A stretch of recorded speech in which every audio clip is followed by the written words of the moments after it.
Hari ini kita akan teruskan dengan PDPR Sains tahun 4 dan pada minggu lepas kita telah belajar tentang sistem pernafasan manusia, organ yang terlibat iaitu hidung, trachea dan paru-paru dan kita juga telah belajar tentang keadaan dada semasa menarik dan menghembus nafas. Pada hari ini kita akan teruskan dengan perkadaran pernafasan manusia. Okey? Apa itu kadar pernafasan manusia? Kadar pernafasan adalah bilangan pergerakan dada naik dan turun ya.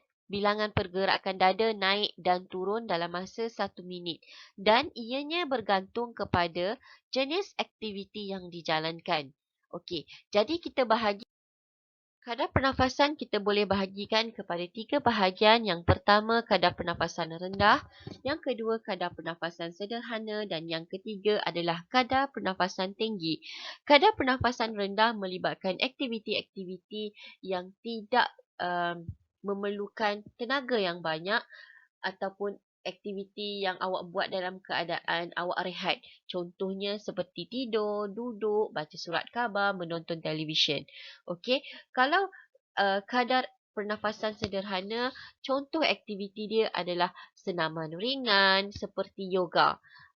Menyapu sampah, memasak, okey, aktiviti yang tidak berat sangatlah. Okey, dan yang ketiga adalah kadar pernafasan yang tinggi. Kadar pernafasan yang tinggi ini melibatkan aktiviti yang agresif dan aktiviti yang berat. Contohnya berlari, berenang, apa lagi? Berbasikal, okey, yang berbasikal, pertandingan berbasikal dan sebagainya, yang itu aktiviti-aktiviti berat. Ia merupakan aktiviti yang mempunyai kadar pernafasan yang tinggi. Okey, sekarang ini kita masuk ke satu tajuk, satu subtopik iaitu perkumuhan dan penyah tinjaan. Apakah itu perkumuhan dan penyah tinjaan?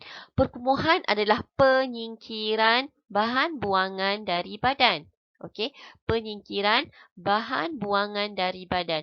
Apakah bahan-bahan buangan itu? Okey, yang pertama adalah peluh.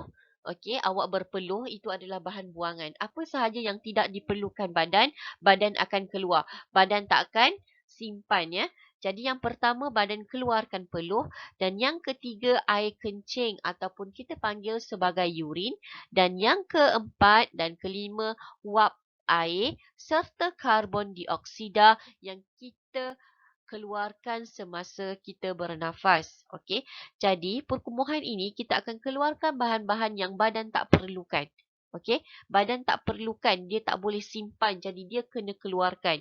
Yang pertama adalah peluh, yang kedua adalah urin dan yang ketiga wap air dan yang keempat adalah karbon dioksida.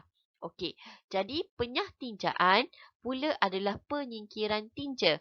Tinja ataupun kita panggil sebagai najis atau tahi melalui dubur. Okey, dubur ini adalah tempat keluar najis.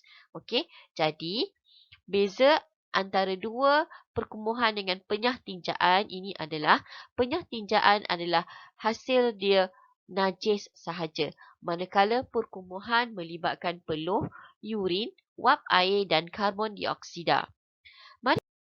Okey, mari kita lihat apakah organ-organ yang terlibat untuk perkumuhan. Yang pertama adalah kulit. Kulit ini merembeskan peluh. Okey, dekat mana peluh selalu ada? Selalu ada di permukaan kulit kan. Bila awak berjoging, bila awak berlari ataupun awak panas akan keluar peluh-peluh air di atas permukaan kulit.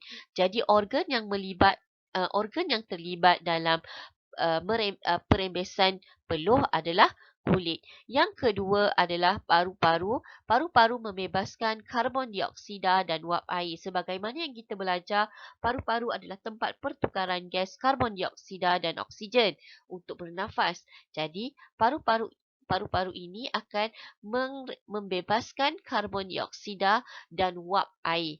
Okey, bila awak bernafas, awak boleh rasa pada tangan, okey, dekatkan pada mulut, ada wap air yang keluar daripada awak punya mulut. Okey, itu adalah hasil daripada perkumuhan dalam proses pernafasan. Dan yang ketiga adalah ginjal ataupun kita panggil sebagai buah pinggang. Okey, ginjal ini menyingkirkan air kencing ataupun urin.